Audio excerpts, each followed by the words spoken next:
ये गड़िया ससुर आज पाए है, बड़ी नई है, क्या बात है। अब ना मिली भैया, अब तो ना मिली एक बाई दे दी अब का बार बार बढ़िया महीनों परी तो अब तोरे ऊपर जिम्मेदारी बहुत हुई, बहुत ज्यादा। सारी बार के लोड हुई, तोरे सुना है 5-6 सारी हैं। अब जाओ भैया का सारी हैं, सब जीजा जीजा कहीं हैं। अच्छा बंधन आओ तो कल मेहरारू का लेके जाओ ना।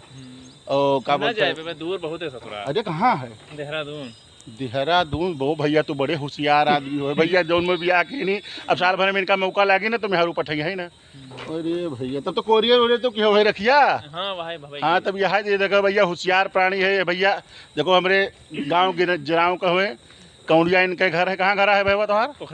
पोखरा कौड़िया बहन के घर है भैया। गोंडा बहन हमारे यहाँ काम करते रहे भैया। आप एक कुशल कारीगर हैं, पेंटिंग वेंटिंग के कोनो काम करावे भैया तो भैया से संपर्क कर सको। तो भैया के मोबाइल नंबर है, भैया बताइए मोबाइल नंबर बताओ अपन। 87 95 38 18 26।